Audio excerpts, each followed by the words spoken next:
And we're live. Sal, how you doing? What's up? How are you? Thanks for having me. No problem. I'm doing good. We're going to talk about an Agorist Primer, and we're going to talk about, let me get the light on it. There we go. And the new Libertarian Manifesto, both by Samuel Edward Konkin III. This is my first time reading him, and I got to say, this book was so amazing, I almost quit my job to run drugs. Absolutely incredible. Don't do that. Don't do that. At least not before thinking about it significantly. So, how did you hear about these books? Like, what was your first time reading them like? How did you find out about them?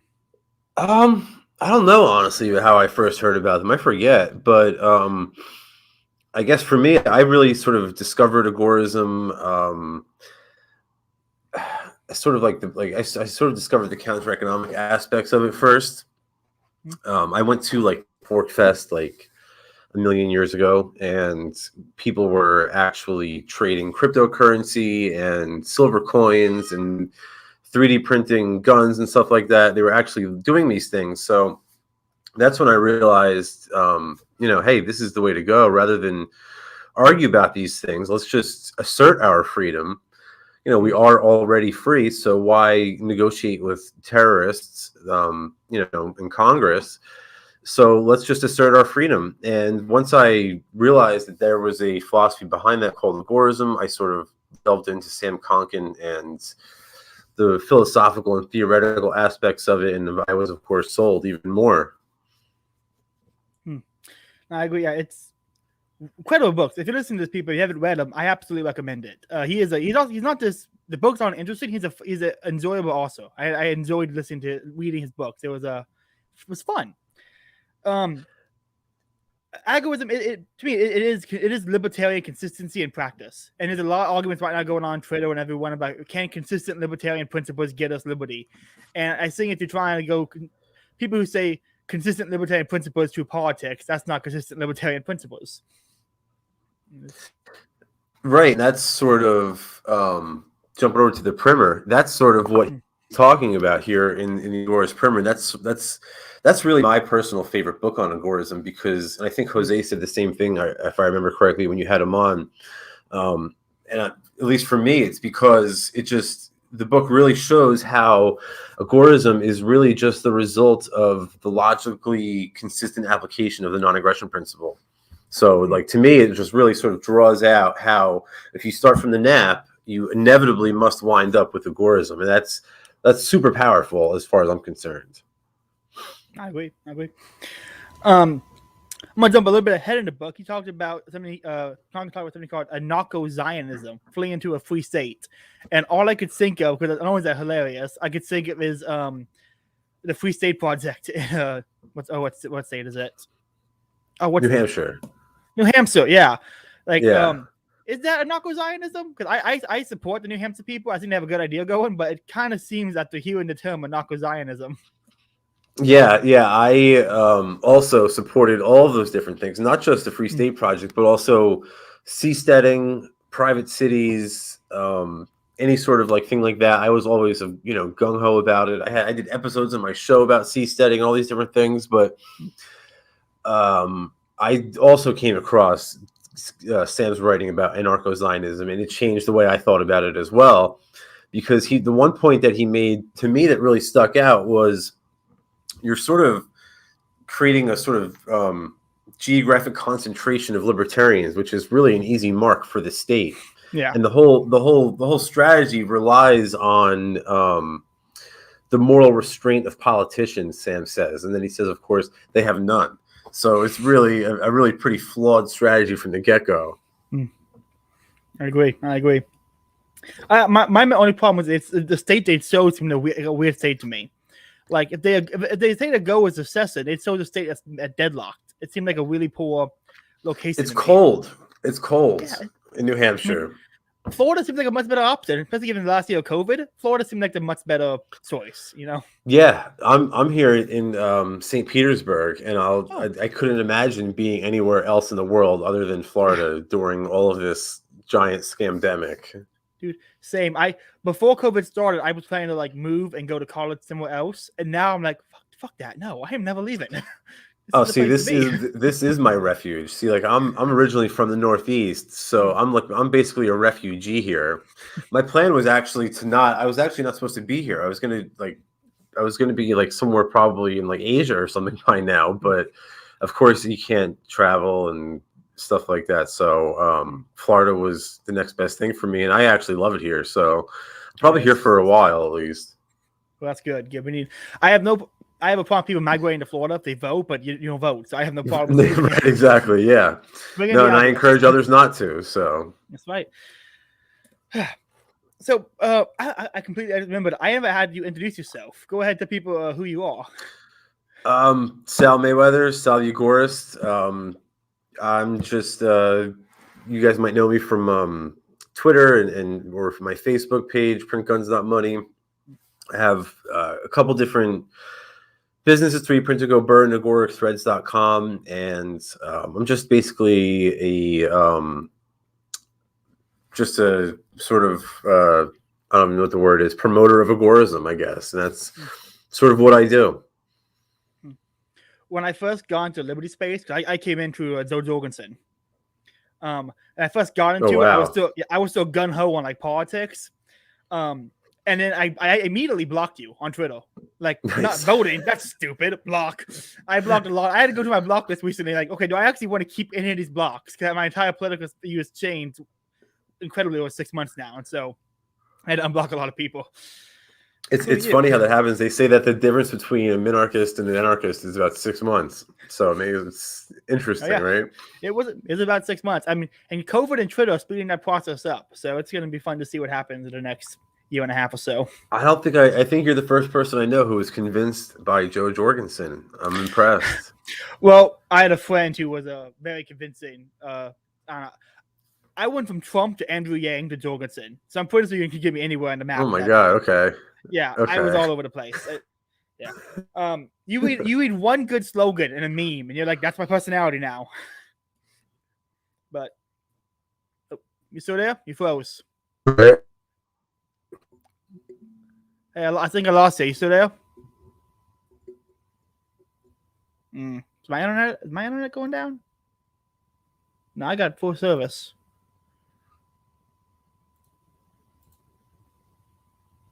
Well, I think we lost him, guys.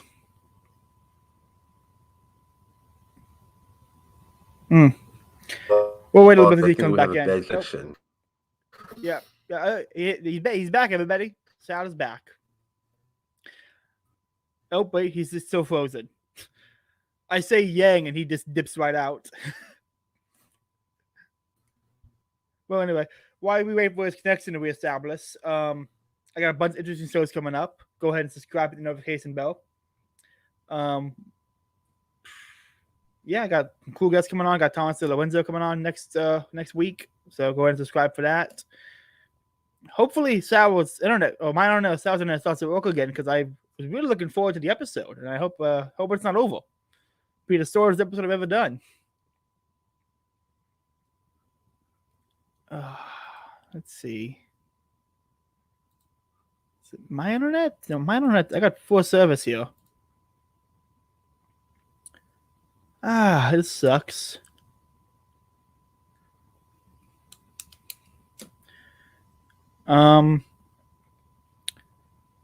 So, agorism, however it's pronounced. Someone give about another minute, and then I'm gonna have to just text him and say, "Hey, man, I guess internet's not working. We'll have to reschedule." I hate when this happens. I had this happen with Sane Hazel. Oh, he's gone completely. Well, wait a few minutes. We see he pops back in. I had the same situation happen with Sane Hazel. I had him on the podcast, and nothing worked. Hey, he's back. Hey, so I don't know what happened. I apologize. I said Yang, and you just dipped right out. Yeah, right. That was it. That was it. Like Jorgensen and Yang? Oh, what a loser. Just dips.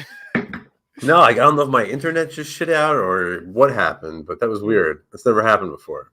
It's all good. I had the same thing happen with I had Andrew from Popular Liberty on, and he went out for like 10 minutes. Just no connection. I had to fill in. Oh my God. So, hopefully it doesn't happen again. Yeah, so hopefully. So what were we talking about? We're talking about agorism.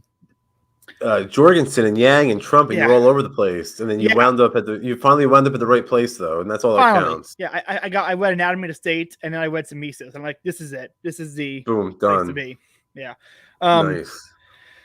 But no, honestly, this book, like, if someone asked me a book recommendation, it'd be Constitution of No Authority, Anatomy of the State, and probably this one or Agorist Primer. I don't know which one I would recommend first, but well, you know what? I prefer the primer because, like I said, I think that really just sort of shows how agorism is the natural outcome of the application of the non-aggression principle. That's why I prefer that book. But this book is great too, because it really shows how agorism is going to sort of create a free society. And that's what I think is really, a lot of the debate you see on social media and stuff is about strategy and things like that, which is wonderful. But I think that's sort of the book that really lays out the agorist case. Actually, let's get into that for a little bit. I have it written down. I want to talk about he laid out 5 phases of strategy, I believe it was. What page is it on? 4. 4 phases. Yeah. 4 phases. Yeah.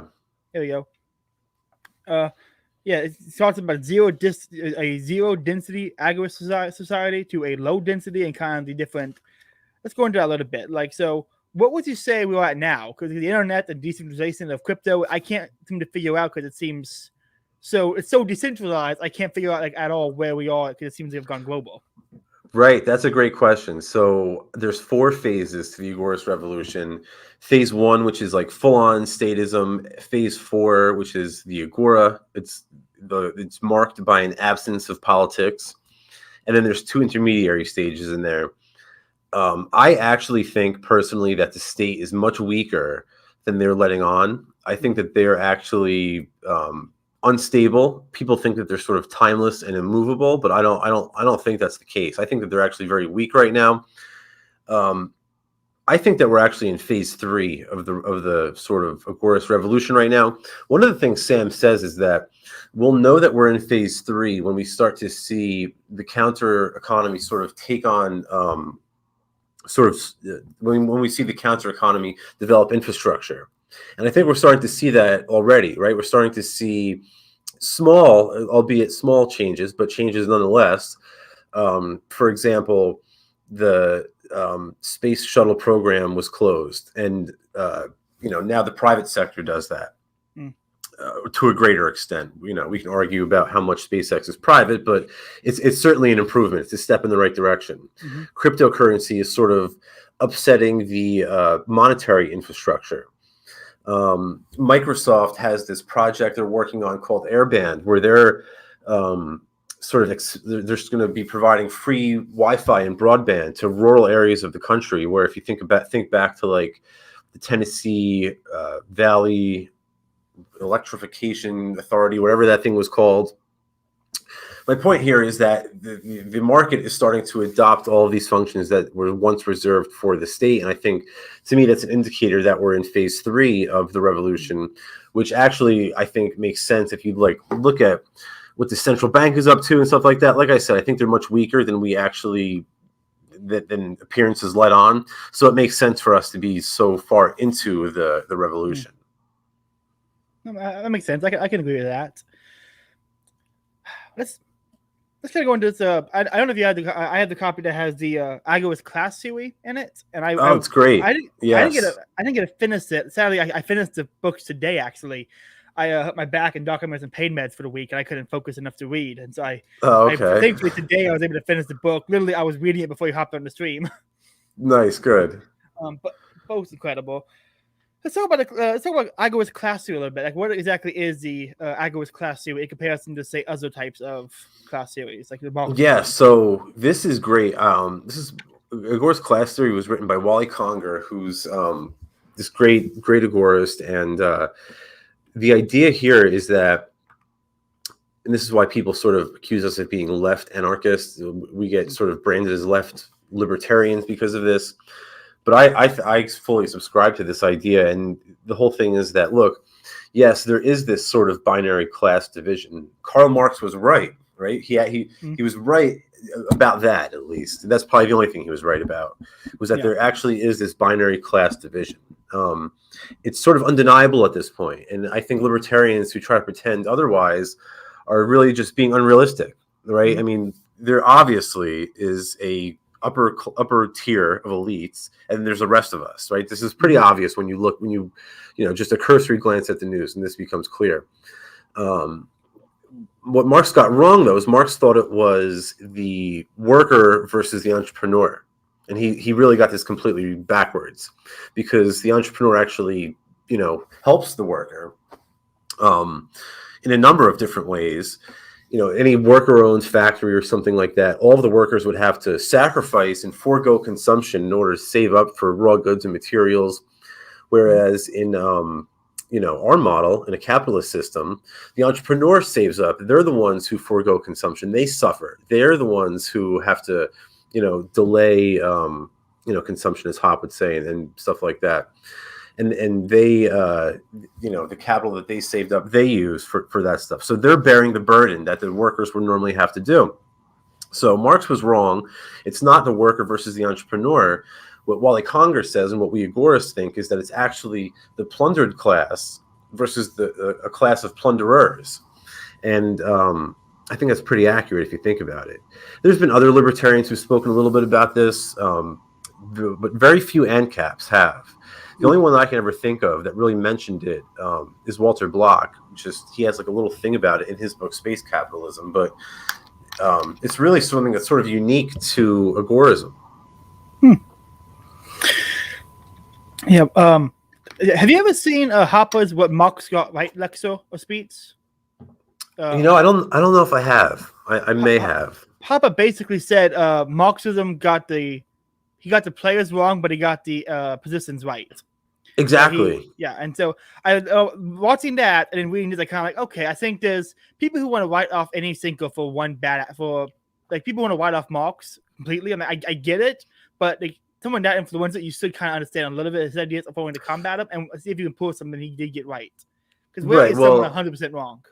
Well, Marx was a fool. He was no doubt about it. He was not the brightest candle on the cake. There's no question in my mind. But he was right that there is this sort of binary sort of class struggle going on in society. He just, almost like you said, Hoppe described. He described the plot of the play correctly. He just got the characters wrong. Let's talk about the different kinds of markets. There's black markets, obviously. What are the other ones again? There's a black market.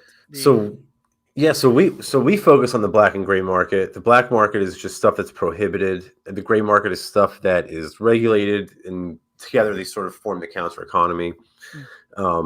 We think that sort of through entrepreneurship, we'll be able to shift more resources into the anarchic markets, the actually free markets like the black and gray markets, away from the state-controlled white and red markets and stuff like that.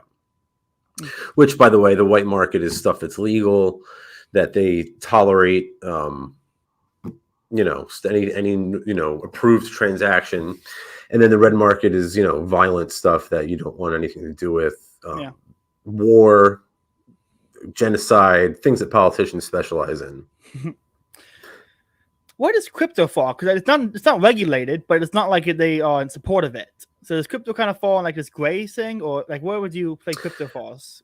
I would say it's sort of a gray market activity. Of course, it depends how you use it, right? Ross sort of was able to sort of blend it in both a gray and black market way, which of course was so powerful that they ended up giving him double life plus 40. But if you don't mind, actually, I don't know the full story of Ross. I've seen some tweets. I don't know really the most the details.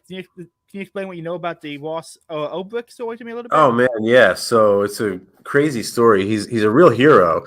So Ross was an agorist, and he read J. Neil Schulman's Alongside Night, which is another great agorist book that everybody should read. It's actually a really bad movie they made with Kevin Sorbo that you can watch. I think it's for free online somewhere. But so Ross read the book and he got the idea to actually create a really free market, like the one that J. Neil Schulman depicts in the book. And, there was never a way to do that until cryptocurrency came about. And now all of a sudden you have this peer-to-peer cash. Now you can we can actually facilitate transactions between two people who aren't face-to-face without the need for a third-party intermediary like Visa or a bank or some other legacy institution that's going to report your purchases to the state, right? Mm-hmm. So, Ross realized that Bitcoin enabled these sorts of transactions, and he created the Silk Road, which was this sort of deep web marketplace that existed only on Tor, which was, secure encryption and stuff like that, safely hidden away from the state's prying eyes. And people they transacted freely. And it was actually really amazing. All of a sudden, drug addicts, rather than going down to the corner and risking getting shot or killed or raped or something terrible like that, now they could sign on. They can look at a seller's reviews, almost like Amazon, right? Like, this guy's selling dope, but he has 5 stars. No one's ever OD'd on his dope. So I know that I'm probably a little bit safer here. Mm-hmm. So it made the whole drug market much safer. And, of course, I think Ross's only rule was that you can't buy and sell any sort of violent services. So this was a really big threat to them, right? All of a sudden you have this free market, but even more so than that, now you have someone who's actually showing you what the non-monetary utility of Bitcoin is, again, to facilitate peer-to-peer transactions. I think that that's what they were actually afraid of, because that's what actually disrupts the central bank's monopoly. We know from Mises and Menger and regression theorem that any money needs to have a non-monetary use case before it can be widely adopted. And once Ross proved that that Bitcoin has that function, that capacity, I think they all honestly shit their pants.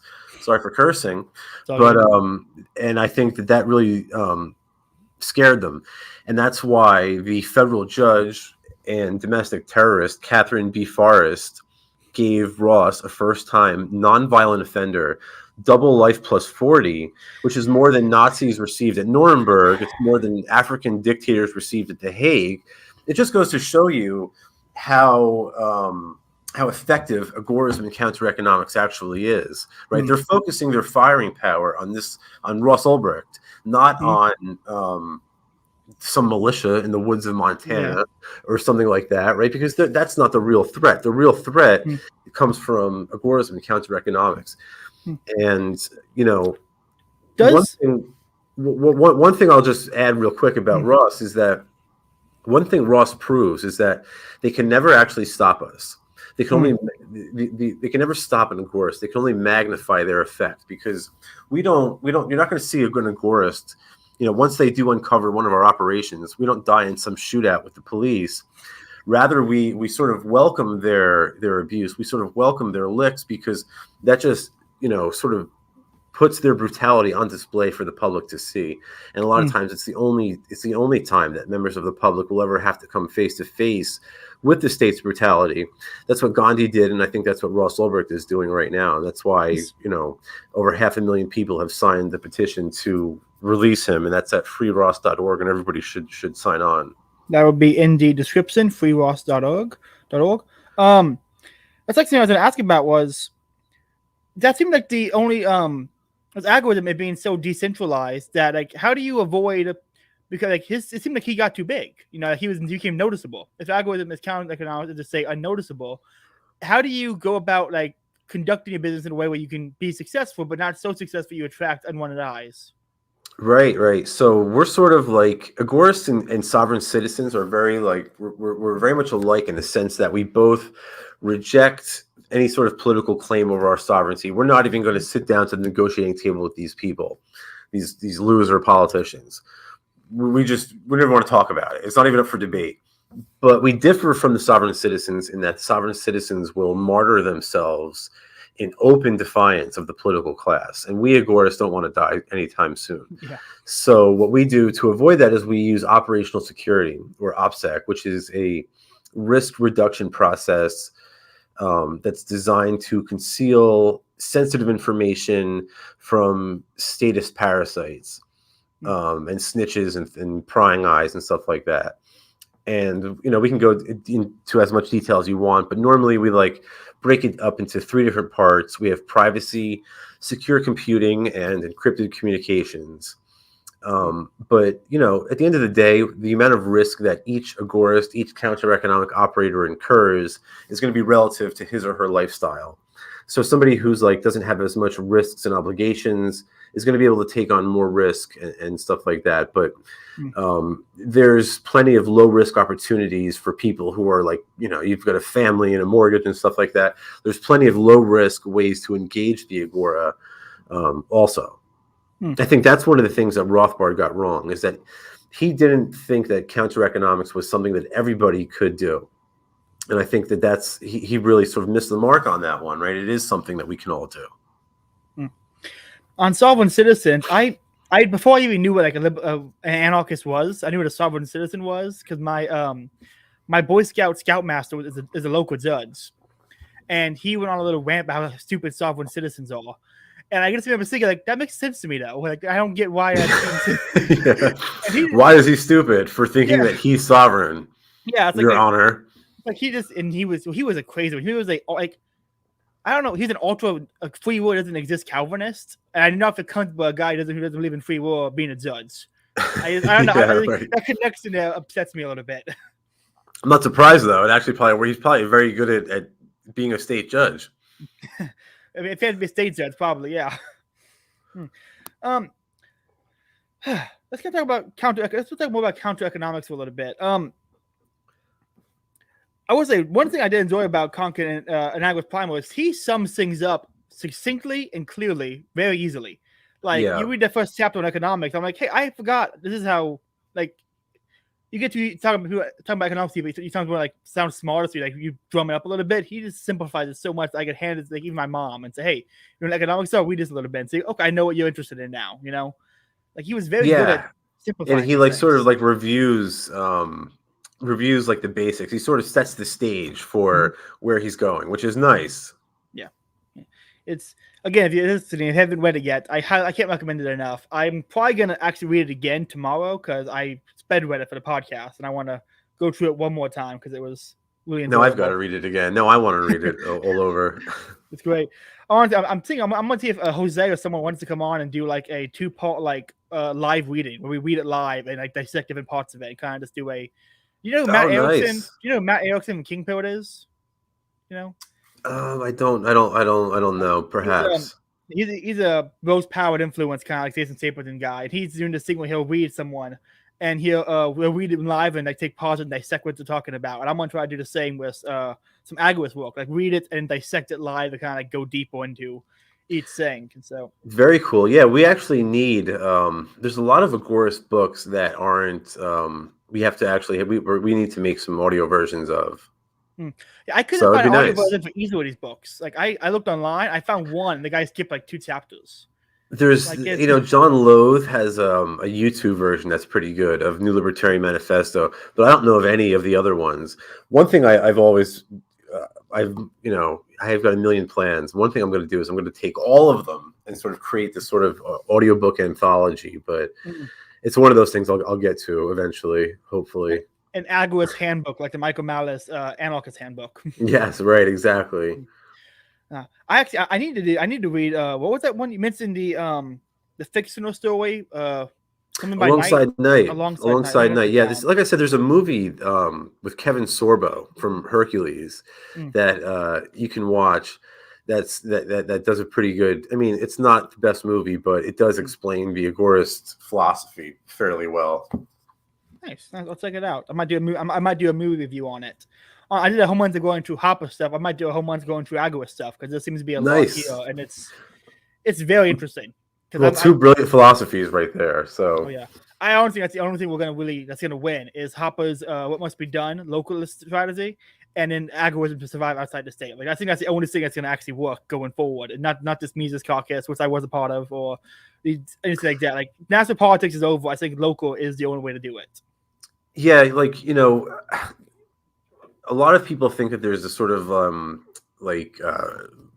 headbutting between the Agoras and the Hoppians, and I don't really feel that way. In fact, I think they're sort of complementary in a sense. Hoppa had the idea of, we're just really sort of trying to institute his philosophy, if you think about it at the end of the day. So I don't see why there should be any sort of friction there. But yeah. Yeah, I agree. Someone just went through all of Hopper's books last month and now going through the Agoras books. Like, I don't. The only problem I see is that Hoppians probably read someone say left libertarians and want to put the book down immediately. You know? Well, that's exactly what happens. And then there are some disagreements, right? Like for example, one sort of counter-economic activity would be like immigrant smuggling, right? Because it's sort of a peaceful entrepreneurial way to engage the black and gray markets. So it's part of agorism.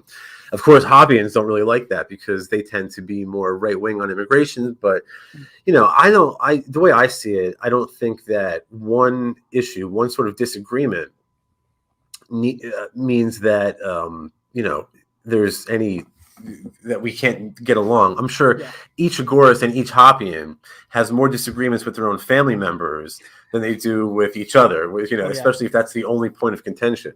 Absolutely. I mean, speaking of family members, yesterday, for people listening, you might find this funny. I went to my grandparents and my aunt yesterday for dinner, and we talked about, my grandpa said, I saw a poll on Fox News that people, your generation pointed to me, like, they want to go fight for their country. I'm like, good. And that just started a shit show. I ended up just saying straight up, like, the American government caused 9/11. And it's like, they don't. His generation they usually don't appreciate those sorts of comments. No, I need to learn to keep my mouth shut eventually. Well, I mean, the way I see it is, if somebody's willing to criticize their own country, their own government, I'm willing to listen, right? Because those are the people, if you think about it, who are more capable of like self-criticism. That makes sense. I agree with that. Let's kind of go deep into a bit of philosophy here. Carter talked about the 5 axioms of agorism on a page, if you have this copy, page 77. Speaking of, again, being an anarchist against laws, but like Walter Block says, the only law I would make is all books have the same printing. That'd be the only law I'd make, and I think that's the only thing that would be acceptable. Pagination, he says, right? Pagination, yeah. Oh, he's great. I need to go through something. I've never actually read a Walter Block book. I've only listened to his lectures. I actually need to go read Oh, man, he's the best. And actually, honestly, we're talking about agorism, but his books, Defending the Undefendable, I consider to be agorist classics. And I've even told him as such, and he doesn't deny it. So, not that he's a supporter of the theory, but... I might just throw those books in at the end of the Agorist book months I'm doing. This kind of throw those at the end and try to incorporate those. Yeah. Well, there's a whole bunch, that you can throw in there too. Let's talk about these 5 axioms. So first, if you want to, can you define what an axiom is for everyone listening? Because I can't. I don't even know. I think let's see. Conkin says here, and on page 76, an axiom is a principle or premise of a way of thinking. That makes sense. Simple enough. Let's move on. The first axiom of agorism, the closest approach to a free society is an uncorrupted agora, open marketplace. That makes sense. That seems pretty simple. The agora, exactly. Like, can you go a little bit more into that? When you refer to agora, you just refer to an unregulated market? So the agora, the term comes from the Greek market, right? It's just a free and open marketplace. But if you think back to what we were saying before about like the 4 phases, right? In phase 4 is marked by an absence of politics, right? There's no politics, and that's how you know that you're in the agora, right? It's only economic transactions, only economic associations, right? There's no sort of political transactions going on. And I think that's sort of what Conkin's getting at here is that, in a free society, you only have marketplace transactions. And I think that's I think that's probably what he's the point he's trying to make here. Let's move on to the second thing I find on this page here. I think we're going on to the zeroth axiom. Yep, there you go. You want to read this one? Sure. He says a zeroth axiom of agorism might be: there are no contradictions in reality, and theory must be consistent with reality. This is something I get into trouble with on Facebook and social media. People say, what do they say? You're living in Ancapistan or something like that. But my whole thing is, and my point to the people who say that is that, there is no sort of discrepancy, right? And then sometimes another sort of criticism that I get is like, you're going to be the most consistent guy on the boxcar. And it's like, well, if you're consistent, then you're not going to be on the boxcar. Your presence on the boxcar implies that your actions were inconsistent, right? They didn't work out. So I really disagree. I think that the only way out of this is through a consistent approach. Yeah. And I think, again, going back to the whole point of the primer, the only consistent outcome of an application of the NAP is agorism. Yeah, someone says an agorist, you're living in Kapistan in your head. It's like, no, I'm living in reality. I'm creating my own minister in Kapistan. Like that's exactly the goal of agorism. Exactly. That's the whole point of agorism. It's like you are already free, right? Yeah. We are already free. We just have this band of criminals oppressing us. Yeah. Freedom is not something that we need to negotiate with. It's something that you need to assert, right? It's something so you can't be given to you by another man because it's yours. Yeah. So you have to assert it. You have to claim it as yours. And I think that sort of, that's the whole point. Once you accept agorism, you are instantaneously free, right? There's no phone bank. You don't have to call and beg your senator. You don't have to work to get someone elected. There's none of that shit going on. There's none of that crap. You just are free at the moment that you accept it. Yeah. And that to me is one of the most powerful aspects of it. Before we move on to the third one, this actually the point I want to talk about was the I can't remember what he called it, but the calculation of what is the risk reward factor of committing an act. Yes. So I learned recently, I did a show with somebody smarter than I am, and they were explaining to me how that actually is like a well-known mathematical formula, but for the listeners, Andrew from Popular Liberty. It might have been, yes. I think it was actually. Now that you bring that up, you're right. The same thing on my podcast. Yeah, right. So I forget what it's called though now, like an idiot. I have to go back and watch that. But so the idea is it's just a way to sort of evaluate risk and determine if something, if some action is worth it. Some counter-economic entrepreneurial behavior is going to be worth it if you factor in the risk. And, like I said, risk is going to be relative to the individual, though. So everybody has to sort of decide that for themselves. And it's going to be, determined by your lifestyle and your obligations and responsibilities. Like a good example is what I'm at in Bartow. We still have you can't sell booze on a Sunday morning before 12. We still have that law in place. And I've emailed the mayor. I've talked to the city attorney. I have spent weeks, if not months, trying to get a hold of people to be like, listen, I want to buy booze on a Sunday morning. This is ridiculous. And I looked it up. The fine is only like $50. I'm sorry, all these places are going to not sell a $50 bottle for a $50 fine.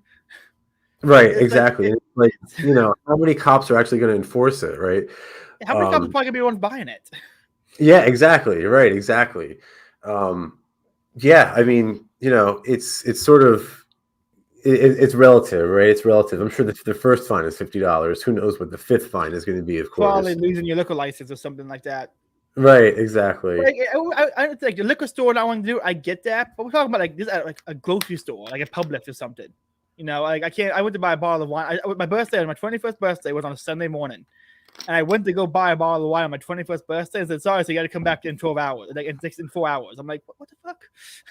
What is absolutely this? Insane? It's absolutely insane. But who would sell you that bottle of wine on your birthday is an agorist, right? So it's like, that's the whole thing. It's like, I'm sure you said that, you were writing letters or emails to the mayor, the council, or whatever it was, but like, I'd be willing to bet you got nowhere, right?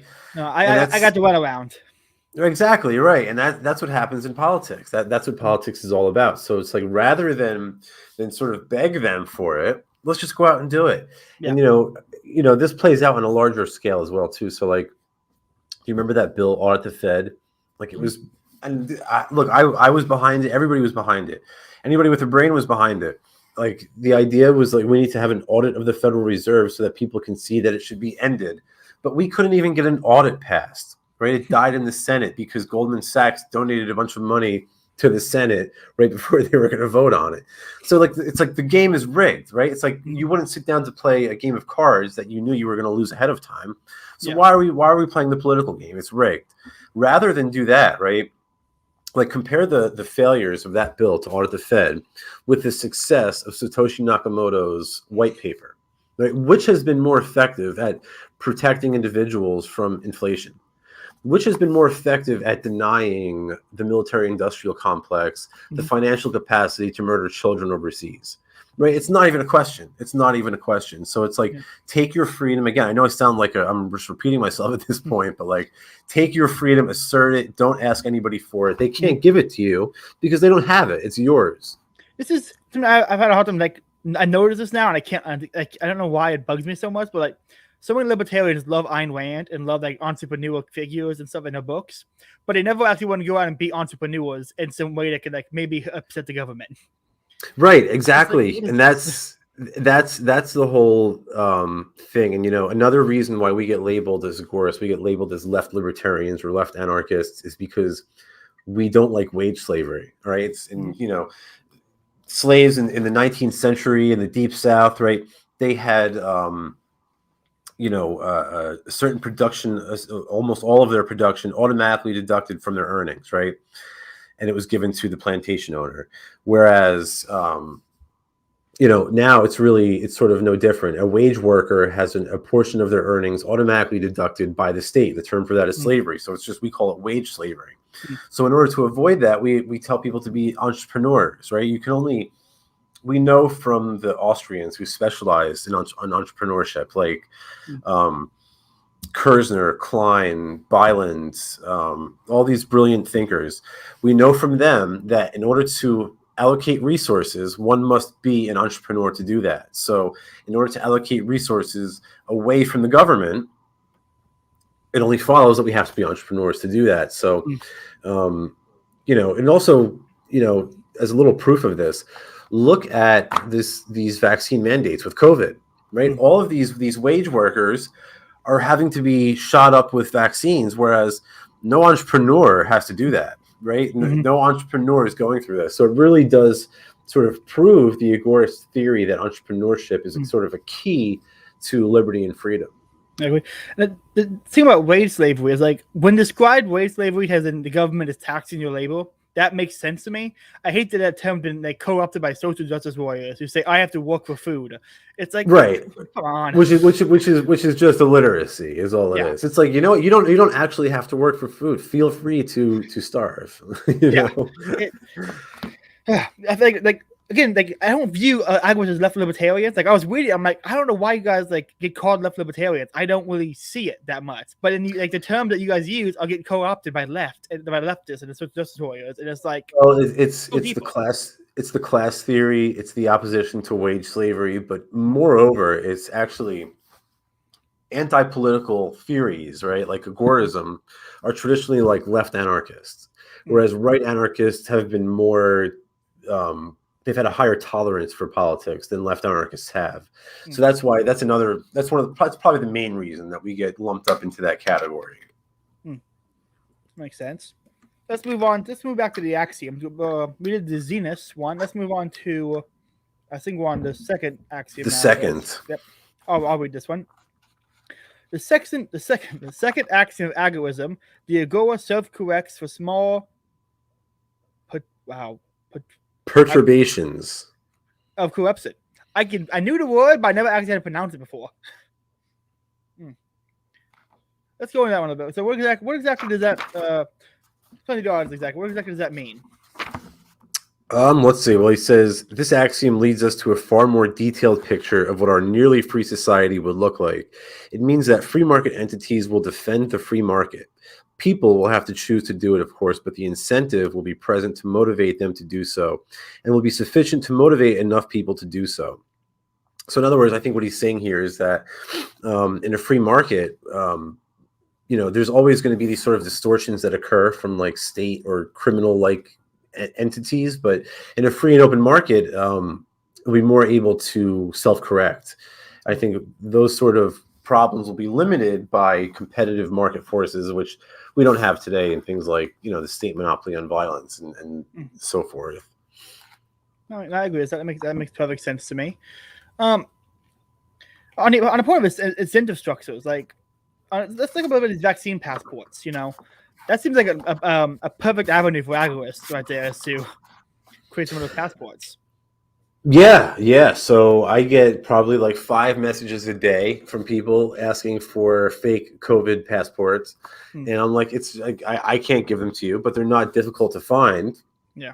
They're all over the internet, and again, I think it's funny. People didn't turn to the Libertarian Party when for help here, right? They didn't turn to militia groups for help. They turned to the black market, right? So it's like that's immediately that the first go-to is the counter economy. Most people don't realize that they're turning to agorism. They just naturally think, oh, hey, the black market can help me out here, right? Because they know that that's where all things good come from, right? All good things are voluntary transactions. If it wasn't a good thing, then it wouldn't be voluntary. I agree.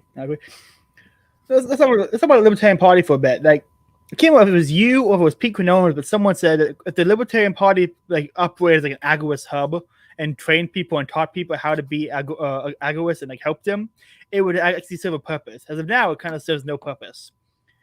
Would a organization like that serves that purpose become too big for the state to like how would you have an agorist training camp kind of thing that not get taken down by the state for some reason? Like, how could you? Well, I'm not sure that would be I'm not sure that an appropriate vehicle for that mission would be a political party. I have nothing good to say about the LP. I think that it's sort of a whole ruse, that it's a lie that they don't want to win elections and stuff like that. It's just a lie, right? They're running candidates for office. They're dedicating time, energy, resources to these campaigns. They're celebrating the smallest of electoral victories. They want to be the master, right? It's just another man after your taxes. That's all it is. A lot of times we hear people say, "Oh, well, it's they can play this role as a sort of educational institution," but I don't think that's. I think it's sort of masquerading. It's a masquerade is really what it is. Yeah. They're not an educational institution. They're a power-seeking institution. They always will be. That's the way they are by design, and you can't change that. If we really do want to educate people, this is the way to do it, right? Through podcasting and creating, live streaming and writing books and hosting events and all sorts of other different ways. There are no shortage of ways to educate people without having to violate the non-aggression principle. And there's a ton of ways to do it in an entrepreneurial fashion, so that you can sort of, engage the agora, engage in counter economics while doing so.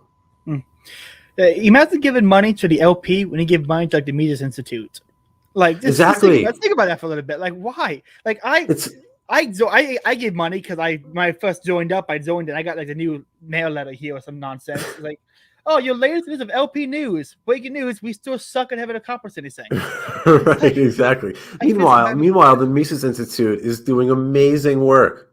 Right? I go there every day. Every day I go there.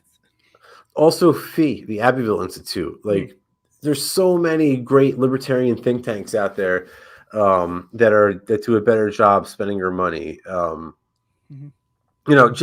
Trading with other libertarians, other agorists is a better way to spend your money. Burning your money, burying it in the ground, throwing it into the ocean is a better way to spend your money than giving it to political bureaucrats. I agree. I agree. Yeah, it's. They're only going to use it against you. Absolutely. Like, I don't know if you noticed a while ago, but like people were like having to they had to do a separate fundraising event at the LP just to like donate money so they can make a commercial going out against vaccine passports. I'm like, imagine giving extra money to a political campaign so they can make a commercial. It's like that's right, and this is job already. Exactly, right, exactly. And sometimes when there's like a serious issue, I think it's funny, you'll see like, I don't want to name any names, but you'll see people be like, please, LP National, like, condemn this in a tweet, please. And they have to like beg and finally like LP. Yeah, exactly. For a tweet. For 240 characters. What the hell? For a tweet. So yeah, and Rothbard knew it too. Rothbard said that this is a great way for these sort of like these party bureaucrats to sustain themselves and to sort of eke out a living and things like that. And look, I don't have any personal problem with any of these people, of course. And I think they're probably all wonderful people. I don't know any of them, But you know, it is sort of telling if you think about it. Like a lot of them, I think, have quit their jobs now because they're making so much money off of these donations, and it's absurd to me, but it's also sad in the sense that, you know, there's a limited amount of resources in the liberty movement. So I just don't think that we have the luxury of wasting them on avenues that have been traditionally unproductive, right? We know that agorism works. It has worked. It's the only thing that's worked.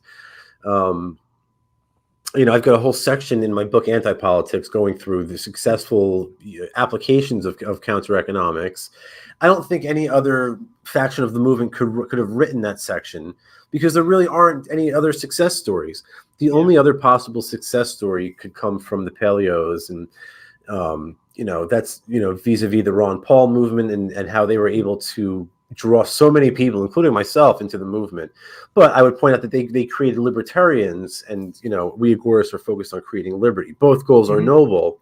I'm just more interested in the latter personally. Yeah, I agree. On the what's up? You just said something I wanted to cover, but then you went off on Ron Paul, and I got distracted again. Sorry. It's all good. All good. Oh yeah, you booked the Anti-Politics. Next payday, I'm picking that book up. I plan to get it, and I'm gonna read. I'm looking forward to it. You got it? Yeah, Anti-Politics. Check it out. That looks nice. You'll dig it. It's sort of like it gives people like a sort of lays the foundation for Agorist theory. It's sort of really like a background to Agorist theory. Nice, absolutely. Well, sadly, we're running out of time. What would be your number one lesson? If you didn't give any tip or advice or like a lesson to mainstream libertarians about what they should do regarding agorism and that kind of stuff, what would it be? Oh man. So I guess if I had to pick one, I would say the most important thing anyone can do, the one thing you can do that has the greatest effect to achieve liberty, is to become your own bank. As much as possible. And you can do that through using a combination of cryptocurrencies or precious metals. A lot of crypto people tell you don't use precious metals. A lot of precious metals people tell you don't use crypto. Don't listen to either of them. Use anything that you can to protect yourself from the parasites at the Federal Reserve. But I think it's the most important because I think the Federal Reserve, the central bank, is sort of the beating heart of the enemy, right? If it wasn't for the ability to print money, they wouldn't be able to maintain the welfare warfare state. So, you know, we're not going to rush into the doors of the Federal Reserve and fight them. That's not going to work. We're not going to vote them out. That's not going to work. So we have to outcompete them. And the only way to do that is to, you know, use a different medium of exchange. So become your own bank. And I've got an article on agorasnexus.com, which maybe I'll shoot you the link and you want to throw that in the show notes, called How I Became My Own Bank and How You Can Too. And I sort of go through it step by step in detail, but that's probably the one thing people could do that has the greatest effect. If you're not into crypto, get yourself a 3D printer. You can get it from me for cryptocurrency, 3dprintergobur.com, or grow your own food. Growing your own food is actually one of the most underrated and low-risk ways to engage the counter economy. It's a great way to deny the parasites tax revenue, protects you from supply chain disruption, and you know, denying people food has always been one of the state's first tools that they use. Is they try to starve out enemy populations. Churchill did it. They're going to do it again. So become your own bank, get a 3D printer, and grow your own food.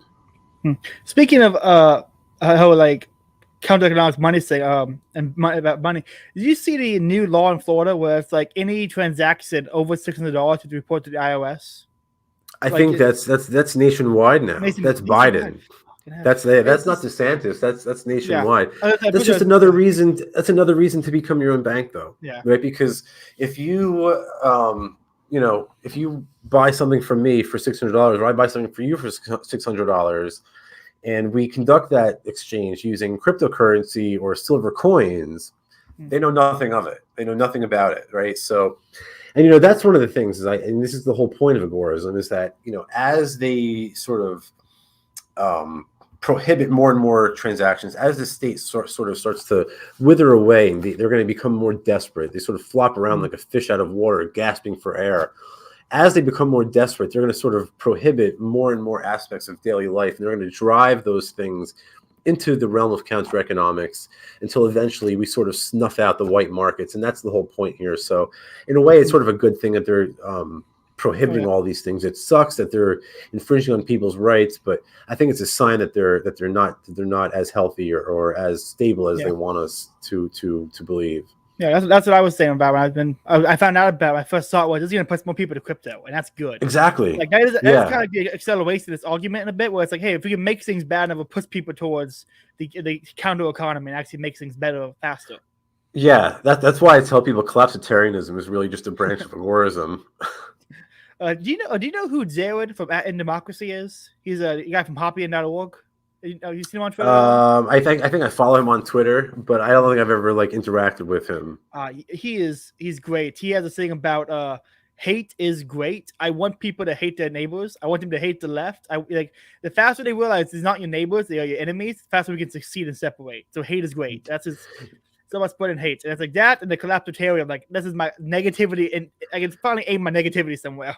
Yeah, I used to know someone who used to say that rather than abiding by the non-aggression principle, the principle that we should abide by is don't trust anyone. And I think that, and I always tried to refute that, but I never actually could. Well, where can people find you at? Like, where can they get a hold of you? Where can they follow you on Twitter? Go ahead and plug yourself. Yeah, so I'm at Sally Mayweather or Sal the Agorist on all your different social media platforms. SalTheAgorist.com is where I post most of my stuff. Pod is the Agora. The blog is New Libertarian. 3dprintergoburr.com for 3D printers. Agora threads for libertarian apparel. And of course, you can use cryptocurrency at all those different things.